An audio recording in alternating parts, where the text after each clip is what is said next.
আলহামদুলিল্লাহি রাব্বিল আলামিন আর রহমানির রহিম মালিক ইয়াউমিদ্দিন ইয়াকা না'বুদু ওয়া ইয়াকা নাস্তাঈন ইহদিনাস সিরাতাল মুস্তাকিম সিরাতাল লাযীনা আন'আমতা আলাইহিম গায়রিল মাগযুবি আলাইহিম ওয়ালাদ-দাল্লিন আমিন। আল্লাহুম্মা সাল্লি ওয়া সাল্লিম আলা নাবিয়িনা মুহাম্মদ সাল্লাল্লাহু আলাইহি ওয়াসাল্লাম সাল্লাল্লাহু আলান নাবিয়িল কারীম। আম্মা বা'দ। এই পৃথিবীতে আমরা যখন অবস্থান করতেছি তখন আমাদের সবচাইতে গুরুত্বপূর্ণ সময় হচ্ছে আমরা যখন ধর্মের কথা বলেছি, আলোচনা করছি। আর হাদিসে আছে নেককার এবং পাপিষ্ঠ দুইজনই পরকালে যায় আফসোস করবে। সাহাবীরা জিজ্ঞেস করলো যে নেককাররা আফসোস করবে কেন? পাপিষ্ঠরা তো আফসোস করবেই, নেককাররা কেন আফসোস করবে? তখন জবাব দিলেন যে নেককাররা আফসোস করবে এই জন্যে যে নেকির কাজটা তো আমরা ইচ্ছা করলে আরো বাড়াইতে পারতাম। তো নেকির কাজটাই হচ্ছে সবচাইতে গুরুত্বপূর্ণ বিষয়। আজকে হচ্ছে 2026 সালের রোজার মাস। আজকে চতুর্থ শুক্রবার। শুক্রবার দিনটা এটা খুব গুরুত্বপূর্ণ। শুক্রবার নামে একটা সূরাই নাজিল করেছেন আল্লাহ। এটা আরো তো 7টা দিন ছিল, আরো 6টা দিন আছে, ওগুলানের নামে সূরা নাজিল করেনি। জুমআ নামে একটা সূরা নাজিল করছে। জুমার এই শুক্রবারের দিনটা এটা একটা বিশেষ দিন। এই দিনে জহরের নামাজ 2 রাকাত হয় এবং কেরাতটা জোরে পড়ে। কিন্তু জহরের নামাজ সাধারণত 4 রাকাত এবং আস্তে পড়তে হয়। বিশেষ তাৎপর্য আছে। এই বিশেষ তাৎপর্যের সাথে আবার যুক্ত হয়েছে রমজান মাস, আরো তাৎপর্যপূর্ণ। এই জন্যই বেছে বেছে এই মাসগুলাতেই আমি বেশি কাজ করার চেষ্টা করছি, আমাদের ধর্মীয় ভিত্তি স্থাপনগুলা, সূচনাগুলা। তো দ্বিতীয় শুক্রবারে আমরা, প্রথম শুক্রবার তো সাধারণত একটা অন্য সিস্টেমে চলে যায়। দ্বিতীয় শুক্রবারে আমরা আমাদের নানির নামে হাজেরা বেওয়ার নামে একটা মহিলা মাদ্রাসা ভিত্তি স্থাপন করছি, তার 4টা সন্তান নিয়ে। আর আজকে হচ্ছে চতুর্থ শুক্রবার। তৃতীয় শুক্রবারে ওটা মিস্টেক হয়ে গেছে, ওটা আমি ইচ্ছা ছিল আরো কিছু কাজ করার, তো এই জন্য আজকের কাজটা শুরু করছি। আজকে মূলত আমি 3টা কাজ হাতে নিছি ধর্মীয়ভাবে ভিত্তি স্থাপন। প্রথম কাজটা হচ্ছে যে আহম্মদ এবং মুহাম্মদ আপনাদের 3জনার মামার নাম। তো সাদকায়ে জারিয়া কাকে বলে? সাদকায়ে জারিয়া হচ্ছে এমন কোনো কাজ করা যেটা আপনার মৃত্যুর পরে চলতেই থাকবে, চলতেই থাকবে, বা আপনার ওয়ারিশরা এটা আপনার নামে চালু করে গেল, এটা আপনার মৃত্যুর পরে চলতেই থাকবে, চলতেই থাকবে, আর আপনার কাছে সওয়াব আসতেই থাকবে, আসতেই থাকবে। এই জিনিসগুলো আল্লাহ তাআলা উৎসাহ দিছে যে তোমরা এরকম সাদকায়ে জারিয়া, জারিয়া মানে প্রবাহিত, সাদকা মানে দান, প্রবাহিত দান এগুলান চালু করে যাও তোমাদের জীবদ্দশায়। যদি এগুলান চালু করে যাও, ভিত্তি স্থাপন করে যাও, তাহলে তোমাদের মৃত্যুর পরে চলতেই থাকবে, চলতেই থাকবে, তোমরা কবরের মধ্যে সওয়াব বসে থেকে পাবা। এটা হচ্ছে একটা পদ্ধতি। তো আমরা আমাদের মৃত্যু ব্যক্তির যার ওয়ারিশ, আমরা যা যেখানে আমাদের নারী পোতা, যেখানে যাদের মাধ্যম দিয়ে আমরা আসিছি, এটা সাধারণ কোনো বিষয় না। আহাম্মদ মাহাম্মদ হচ্ছে আমাদের রক্তের সম্পর্ক, আমাদের আত্মার সম্পর্ক, আমাদের আপনজন। তো তাদের নামে আমরা একটা ভিত্তি স্থাপন করতে যাচ্ছি, সেটা হচ্ছে খাদ্যদান কর্মসূচি। আজকের দিনে আমরা এই যে টাকাগুলা যেটা দিলাম, মুদ্রা, এলা মূলত ইসলামী কোরআনের ভাষায় মুদ্রা। এই যে টাকা, এলা তো মূলত টাকা তো এলা চলে না কোরআনের হিসেবে। তো মুদ্রাটা দিছি আমার কাছে, ওই বোনকেও ডাকলাম ব্যস্ততার কারণে। তো মূলত ইচ্ছা ছিল যে আপনাদেরকে চার 4জন আছেন ব্যাচে, তো এদেরকে নিয়ে একটা কাজ ভিত্তি করা, সূচনা করা। তো এই সূচনাটা আমি যেটা স্বপ্ন দেখি বা আমার যে পরিকল্পনাটা আছে, এই সারা পৃথিবীতে আমরা খাদ্যদান কর্মসূচি ইনশাল্লাহ একটা সময় চালু করব। লক্ষ লক্ষ কোটি কোটি মানুষ আমাদের কাছ থেকে 3 বেলা আসে খায় যাবে ইনশাল্লাহ, এবং সেখানে কোরআন আলোচনা হবে, তালিম হবে কোরআন এবং হাদিসের, বই পড়ে শোনানো হবে কোরআনের, এবং তারা খাবে। এই যে অসহায় ফকির মিসকিন দেখতেছেন, এগুলা ইনশাল্লাহ থাকবে না, একটা সময় ইনশাল্লাহ আসবে। ওই জিনিসটার আজকে ভিত্তি স্থাপন করব আহম্মদ এবং মোহাম্মদের, যারা রক্ত বহন করতেছে, কাছের, এই পৃথিবীতে খুব কাছের যারা আপনারা 4জন, তো তাদেরকে নিয়ে। তো আজকে আমি যেটা উদ্বোধন করতে যাচ্ছি, সেটা প্রথমটা হচ্ছে আজকে চতুর্থ শুক্রবার, 4 নম্বর শুক্রবার। আজকের দিনটা একটা স্মরণীয় দিন, পবিত্র দিন এবং পবিত্র দিন রোজা বা শুক্রবার। আজকের দিনে আমরা মূলত এটা একটা একটা ভিত্তি স্থাপন করতেছি। তো আমরা আমরা এই জিনিসটা অর্থাৎ আমরা এটা সূচনা করলাম। এখন আপনি এই টাকাটা দেখি হাত পাতেন, 2 হাত পাতেন, দেন। এই টাকাগুলা জমা দেন, এটি দেন, দেন একটু দেন। নেন। আচ্ছা, এখন মূলত একটা পবিত্র সন্তান এর এখনো হিসাব কিতাব শুরু হয়নি। তো আমরা আজকে এটা সূচনা করলাম। এই টাকাটা হচ্ছে, এদিকে আসেন, এদিকে আসেন। তালিম করা হচ্ছে, তালিম করা। কোরআন সাহেবের কথা তালিম করা হচ্ছে। কয়জন আছেন? 5 জন। এটা একটু ভাগ করে নেন। বিসমিল্লাহ। এটা হচ্ছে আজকে আমাদের সূচনা। আজকে এটা আমরা উদ্বোধন করলাম যে এই ভিত্তিটা অর্থাৎ আমরা আমাদের সামর্থ্য অনুযায়ী এবং সমস্ত মানুষকে আমরা একটা সময় আহ্বান করব ইনশাআল্লাহ, যে আমরা আমাদের আহম্মদ এবং মোহাম্মদের নামে, মোহাম্মদ এবং আহম্মদ নামে একটা আহ, ইয়া আছে, তাদের বংশধররা চালু করছে। তো সেখানে মানুষেরা আসে টাকা দিবে, অর্থ দিবে, সম্পদ দিবে, এবং এখান থেকে অসহায় ফকির মিসকিন যার যতখানি লাগবে আমরা সেটা বন্টন করব। এটা একটা সূচনা। প্রত্যেকটা জিনিসেরই আল্লাহ তাআলা একটা সূচনা করেন। তো এটা হচ্ছে প্রথম কাজ, যে আমরা আহাম্মদ এবং মোহাম্মদ, আমরা যার রক্ত বহন করতেছি, আপনারা হচ্ছে সর্বঘনিষ্ঠ। আপনারা যে মায়ের পেট থেকে আসছেন, সেই মায়ের একই পেট থেকে তিনিও আহাম্মদ এবং মোহাম্মদ দুইজন বাড়াইছে। তো তারা আমার রক্ত, আমার আপনজন, আপনাদেরও আপনজন। তো আমরা চাই যে তাদের এবং আমাদের, আমরা যেহেতু ভিত্তি করলাম তাদের নাম দিয়ে, তো আমাদের পরবর্তীতে পরবর্তী জামানার যারা আসবে তারা এটার থেকে শুরু হয়ে যাবে এটা দানের কার্যক্রম। এটা গেল প্রথম কথা। দ্বিতীয় কথা হচ্ছে, এটা গেল প্রথম 3টা কাজ আজকে শুরু করতে যাচ্ছি। প্রথম কাজটা এটা যে আহম্মদ এবং মোহাম্মদের খাদ্য ভান্ডার, এখানে খাদ্য পাওয়া যায়, আমরা এটা ব্যবস্থা করব ইনশাল্লাহ। আমার সেই চিন্তা চেতনা, পরিশ্রম, ধ্যান, সাধনা দিয়ে যার যেটুকু আছে, কাপড় চুপড় যা পারবেন এখানে আমার কাছে দিয়ে যাবেন। এখানে অসহায় ফকির মিসকিন আসবে, অর্থাৎ এই 4টা বাড়ির থেকে ভিক্ষা যাবে না। আহম্মদ এবং মোহাম্মদের যে রক্ত এক জায়গা থেকে যাবে, এটা হিসাব হবে যে কত টাকা আয় হলো, কত টাকা গেছে। এখানে একটা পয়সা কেউ যে হেরফেরে এইদিকে ব্যাখ্যা করবে, ওই সুযোগটা ইনশাল্লাহ আমরা দিব না। এটা পরবর্তী জামানার যারা আসবে, মানে সুযোগই দিব না ইনশাল্লাহ। নিয়ম কানুন যে কত আসিছে সব রসিদ টসিদ দিয়ে, এত আসিছে এবং এত গেছে, সব টোটাল হিসাব থাকবে ইনশাল্লাহ একটা সময় ইনশাল্লাহ। এটা সূচনা গেল। এটা গেল প্রথম কাজ। দ্বিতীয় কাজটা হচ্ছে যে আমরা এই যে পুরুষ এবং মহিলা, আল্লাহ রাসূল সাল্লাল্লাহু আলাইহি সাল্লাম ছিলেন সমস্ত কাজের দায় দায়িত্ব প্রধান। তার স্ত্রীর কাছে আসতো। সবসময় কিন্তু নবীর সাথে দেখা করতে পারতো না মহিলারা। তো স্ত্রীর কাছে আসে, বিভিন্ন ধরনের কথাবার্তা বলতো, চাহিদা প্রয়োগ করতো। তো দ্বিতীয় কাজটা হচ্ছে যে এই যে মন্ডল বংশ এবং আমার যে বাপের বংশ, মায়ের বংশ, এই 2 বংশ মিলে একটা মহিলা প্রধান, যদিও পুরুষ প্রধান আছে এই রক্তের হাবিবুর রহমান, দ্বিতীয়টা হচ্ছে মহিলা প্রধান একটা নিয়োগ করা। তো এখানে আমি যেটা যেটুকু বুঝেছি যে বড় হিসাবে, গার্জেন হিসেবে এখানে হালিমা বেগম আছেন। তিনি এখানকার দেখে রাখার জন্য মহিলা হিসেবে। তো এখানে আমার আমার যদি আমি যেটুকু এখন যেটা অনুভব করি, যে আমার ধরেন 10,000 বা 1 লাখ টাকা আছে, আমি এই টাকাটা এখানে আমার মহিলা প্রধানের কাছে দিলাম। মহিলারা আসবে তার কাছে, তাদের বিষয়গুলা বলবে এবং তাদের কাছ থেকে টাকা নেবে, এবং এগুলানের যোগ বিয়োগ থাকবে। তো এটা আজকে আমি শুরু করতে যাচ্ছি যে আমার এই বংশের পক্ষ থেকে মহিলাদের একটা প্রধান থাকবেন।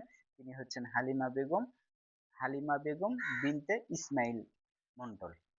তো এই হালিমা বেগম হইবেন, এবং তার পরবর্তীতে তার যে কন্যা আছে ফাহিমা, তিনি তার বংশধর। তারপরে আছে ফাতেমা। তো বংশক্রমিক ভাবে আমরা এটা চালু করলাম আজকে। ঘোষণা দিচ্ছি যে আমরা বংশ পরম্পরায় এই জিনিসটা চালু রাখবো ইনশাল্লাহ, যে এখানে মহিলারা তাদের কথা আসবে, বলবে, দুঃখের কথা বলবে, তাদের চাহিদার কথা বলবে, অনেক জিনিস প্রয়োজন থাকে সেগুলান বলবে এবং তার কাছ থেকে নিয়ে যাবে। এটা গেল দ্বিতীয় কাজ। তৃতীয় কাজটা আমি করি কোরআন শরীফ থেকে, সেটা হচ্ছে শাসন ব্যবস্থা। আমরা আজকে ইসলামের কয়েকটা জিনিস কায়েম করতে যাচ্ছি এই পরিবারে, সেটা হচ্ছে সর্বশেষ ৩ নাম্বার কাজটা প্রথমত হচ্ছে দান কর্মসূচি আহম্মদ এবং মোহাম্মদের নামে শুরু করলাম, আমরা এটা দিয়েই দিলাম, দেখলেন। দ্বিতীয়টা হচ্ছে মহিলা প্রধান হিসেবে আমি এখানে হালিমা বেগমকে ঘোষণা করতেছি যে তিনি হবেন এই সর্দার এবং সাগীদার আমার বাপের এবং মায়ের সমস্ত মহিলাদের প্রধান। তার উপরে প্রধান আছে হাবিবুর রহমান, তিনি হচ্ছে বংশীয় প্রধান। আর বংশীয় প্রধান হওয়াটা এত গুরুত্বপূর্ণ, আল্লাহ তাআলা বংশ নামে একটা সূরা নাজিল করেছে, কুরাইশ, লিইলাফি কুরাইশ। এই কুরাইশটা কি? কুরাইশ কোনো ব্যক্তির নাম না, কুরাইশ একটা বংশ। কোন বংশ? নবীর বংশ। এই পৃথিবীর মধ্যে আজও পর্যন্ত কুরাইশ বংশ টিকে আছে। এই পৃথিবীর মধ্যে সবচাইতে বড় এবং সম্মানিত বংশ হচ্ছে কুরাইশ বংশ, নবীর বংশ। ওই নবীর বংশের নামে একটা সূরা নাজিল করছে। এই জন্য এই বংশের আমাদের বংশের একটা প্রধান হিসেবে আমরা হাবিবুর রহমান, যিনি ফজলুল হক এবং হালিমা বেগমের রক্ত দ্বারা, অর্থাৎ দুই রক্তের ধারার প্রধান, তিনি এদের দেখাশোনা করবেন ইনশাল্লাহ। এটা আমরা ঘোষণা দিছি ইতিপূর্বে। খালু যেদিন মারা যায় ওই দিন বোনেরা আসছিল, তাদের সবার উপস্থিতিতে আমরা এটা ঘোষণা করছি, তার নাম ঘোষণা দিছি। আর দ্বিতীয় হিসেবে তারাও বলল যে, দ্বিতীয় হিসেবে আমাকে বলল যে তুমি হও। আমি বললাম যে না, আমি না, আমার ভাই থাকলো, আর দ্বিতীয় হিসেবে আমি থাকলাম তার অবর্তমানে। এটা গেল একটা বিষয়। আর সার্বিক যত অর্থ ব্যবস্থা এটা আমি হিসাব করব ইনশাল্লাহ, আমার কাছে আমি সংগ্রহ এবং আমি এগুলো তদারকি ব্যবস্থা করবো ইনশাল্লাহ, বংশের পুরুষদের, মহিলাদের, এবং এই যে মাদ্রাসার পুরুষ মাদ্রাসা, মহিলা মাদ্রাসা, সমস্ত বিষয়গুলো ইনশাআল্লাহ। ৩ নাম্বার এবং সর্বশেষ কাজটা, সেটা হচ্ছে আমি কোরআন থেকে পড়ি, আপনারা বুঝে ফেলবেন। পুরুষ হচ্ছে নারীর কর্তা, আপনারা দুইজন নারী, ইনি হচ্ছেন পুরুষ, আমার মামা। তো মামা হচ্ছে মায়ের সমতুল্য, অর্থাৎ আমার উঁচু স্তরের। তো ইনি হচ্ছেন কর্তা। কার কর্তা? তার স্ত্রীর, তার মহিলাদের। পুরুষ নারীর কর্তা, অর্থাৎ নারী কোনোদিন নেত্রী হতে পারে না, এটা নিষিদ্ধ, পাপ, হারাম। পুরুষ হবে নেতা, এটা লেখা আছে যে পুরুষ নারীর কর্তা। কর্তা, এই বংশের কর্তা, এই পরিবারের কর্তা হবে পুরুষ। এটা আল্লাহ তাআলা একে একে অপরের উপর শ্রেষ্ঠত্ব দান করিয়াছেন। আপনিও শ্রেষ্ঠ, উনিও শ্রেষ্ঠ, আপনার স্বামীও শ্রেষ্ঠ, আপনিও শ্রেষ্ঠ। এই জন্য যে পুরুষ তাহাদের ধন সম্পদ ব্যয় করে, আর সাধবী স্ত্রীরা আনুগত্য এবং লোকচক্ষুর অন্তরালে আল্লাহ যাহা হেফাজত করিয়াছেন তাহা হেফাজত করে। মহিলারা পর্দার অন্তরালে নিজের ইজ্জত আব্রু হেফাজত করবে, যেভাবে আল্লাহ তাদেরকে সংরক্ষণ করেছেন। স্ত্রীর মধ্যে যাহাদের অবাধ্যতা আশঙ্কা করো তাদেরকে উপদেশ দাও। এখানে সংসারে কিন্তু ইসলামে এই নিয়মটা নাই, জানেও না যে স্ত্রী অবাধ্য হলে নিয়ম কি। স্ত্রী অবাধ্য হলে তাকে গাও হাত বুলে উপদেশ দেয়া লাগবে। 4টা কাজ, তার মধ্যে প্রথম কথা হচ্ছে তাকে উপদেশ দেয়া লাগবে। 2 নাম্বার, তারপর তাহার শয্যা ত্যাগ করো, বিছানা ত্যাগ করো, ঘর না, বিছানা। স্বামী উপরে, বিছানার উপরে শুলে, বউ ঘরে একটাই কিন্তু বিছানা আলাদা হবে, এই মাথায় তুমি ওই মাথায়। যদি বাধ্য বউ বাধ্য না হয়, এটা কিন্তু কোনো ব্যাখ্যা করতেছি না, সরাসরি পড়ে শোনাচ্ছি আল্লাহ বইয়ের মধ্যে কি লিখেছে। প্রথমে তাদেরকে, স্ত্রী অবাধ্য হলে তাকে উপদেশ দিবা কইছে, 1 নাম্বার কাজ। 2 নাম্বার হচ্ছে তার বিছনা বর্জন করবে। 3 নাম্বারে তাহাকে প্রহার করবে, অবাধ্য স্ত্রীকে প্রহার করবে, এটা হচ্ছে আল্লাহর 3য় নিয়ম। যদি তাহাদের আনুগত্য হয়, 1টা 2টা 3টা কাজ করে যদি হয়ে যায়, তাহলে আর কোনো যাবে না। তাহাদের বিরুদ্ধে কোনো পথ অন্বেষণ করিও না, নিশ্চয় আল্লাহ মহা শ্রেষ্ঠ। তাহাদের উভয়ের মধ্যে বিরোধ আশঙ্কা করিলে, যেহেতু আপনি এখন ম্যারিছেন, যদি আশঙ্কা করে বিরোধ, তাহলে উভয় পরিবারের মধ্যে থেকে সালিশ বসবে, পুরুষের পক্ষ থেকে এবং নারীর পরিবার থেকে সালিশ বসবে যে আপনার বেটি এই এই সমস্যা। তাকে আমি প্রথমে উপদেশ দিছি, মেলা দিন কাজ হয়নি, বিছনা পৃথক করছি, আল্লাহর নিয়ম অনুযায়ী হয়নি, হালকা মার দিছি, তাও কাজ হয়নি, এখন এটার বিচার হবে, উভয় পক্ষ বসে এটা সালিশ হবে। হয় সে সংসার করবে আনুগত্য করে, অথবা তার সমস্যা শুনবে, যদি না হয় সে চলে যাবে। এটা হচ্ছে আল্লাহ তাআলার নিয়ম। এটা হচ্ছে 4 নাম্বার সূরা। 4 নাম্বার সূরার নাম হচ্ছে নারীগণ, মহিলা। 4 নাম্বার সূরার নাম মহিলা। এই সূরার 35 নাম্বার আয়াতে আল্লাহ তাআলা এই কথাটা জানাইছেন। 34 নাম্বার আয়াত, অর্থাৎ এখন যেটা আমি বলতে চাচ্ছি সেটা হচ্ছে শাসন ব্যবস্থা। অর্থাৎ একটা ছেলে, এটা গেল কোরআনের, যে বউ যদি অবাধ্য হয় তাকে উপদেশ দিবা, যদি তাতে না হয় তাহলে বিছনা পৃথক করবা, যদি তাতে না হয় তাকে হালকা করে মারবা, যদি তাতে না হয় তাহলে বিচার করবা, বিচার হবে। এগুলান কিন্তু উল্টানো যাবে না। আমরা কি করি, বউ অবাধ্য হলে সাধারণত মানুষ কি করতেছে, গরু সাপটা মারতেছে। এটা হচ্ছে ৩ নাম্বার, উপদেশ দেয় না। তারপরে বিছনা পৃথক তো করেই না, একবারে উল্টা পাল্টা করে, এই জন্য বিচ্ছিন্ন হয়। এগুলান কোরআন উল্টা করার কারণে। আচ্ছা, এখান যেটা বলতেছি যে শাসন ব্যবস্থা, যেই পরিবারে শাসন নাই সেই পরিবারে রহমত নাই। এই জন্য ৩ নাম্বারে আমরা এই যে শাসন ব্যবস্থা, এটা হচ্ছে লাঠি। এই শাসন ব্যবস্থা এই পরিবারে আমরা কায়েম করতে চাচ্ছি, যে এই পরিবারে আজকে থেকে আমরা শাসন ব্যবস্থা কায়েম করব। এখন আমি যেটা বলবো সেটা হচ্ছে যে আপনি বড় বোন এখানকার একটা নেন, নিয়ে এই বোনের হাতে তুলে দেন, দেন বিসমিল্লাহ করে নেন, ভাইয়ের হাতে তুলে দেন, একটা নেন, মামা নেন, আপনি একটা নেন। এটা হচ্ছে একটা লাঠি, আহামরি কিছু না। এই লাঠি আপনার ঘরের মধ্যে 500টা পড়ে আছে, কিন্তু মনে রাখেন এটা কিন্তু কোরআন। এই লাঠিটা আপনার হাতে আজকে তুলে দিছি, আমি জানি যে আপনাদের এই 60 বছর বয়সে, 70 বছর বয়সে এইভাবে কোরআন খুলে পইরা যে লাঠির ব্যবস্থা আছে, প্রহার করা শাসন ব্যবস্থা, মূল কথাটা হচ্ছে শাসন। এই শাসন ব্যবস্থা যে এভাবে আছে, কোরআনে বলা আছে, হাদিসে আছে, ধর্মে আছে, এই জিনিসটা এইভাবে আসেনি, শোনেননি। এজন্য আজকে এটা শাসন ব্যবস্থা চালু করলাম। আপনি আপনি হচ্ছেন বড়, আপনার এখানে যতগুলো আছে, এই যে হামিদা, মাহমুদা, শহীদ, শাহেদ এবং যারা, সবার উপরে আপনি লাঠি চালাতে পারবেন। এটা আল্লাহ আপনাকে অধিকার দিছে। আপনি ইনাকে মারতে পারবেন, এটা সে কিছুই বলতে পারবে না, তার অধিকারই নাই। কারণ তাকে শাসন করার জন্য আল্লাহ আপনাকে আগে জন্ম দিছে, আগে তৈরি করে মায়ের পেটে পাঠাইছে, যে আপনি বড়, আপনি ওই ভাইটাকেও মারতে পারবেন। এটা হচ্ছে শাসন, এটা কোরআনের নিয়ম।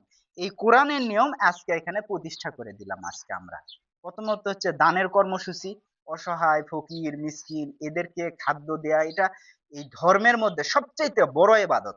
এই একটা ইবাদত আমরা আজকে শুরু করলাম, খাদ্য দান, একটা নাম দিয়ে আহম্মদ এবং মোহাম্মদের খাদ্য ভান্ডার দিয়ে। দ্বিতীয়ত হচ্ছে একটা নেতৃত্ব মহিলাদের। তিন নাম্বারে হচ্ছে 3 নাম্বারে হচ্ছে শাসন ব্যবস্থা। হাদিসে বলা আছে, এটা গেল কোরআন, যে বউকে মেরে ঠিক করা লাগবে। এটা কেন্দ্রিক একটা কথা বলিছে, মানে বাচ্চারা বেদবি করতেছে তাহলে ওই বুঝাইয়া আদর কইরা, যদি না হয় তাহলে শাসন করতে হবে। এটা এই লাঠির মানে এই নয় যে গরু পিটানি কইরে আপনি শেষ করবেন, ভয় দেখানো ওটাও শাসন, হালকা একটু গাড়ি দেওয়া ওটাও শাসন।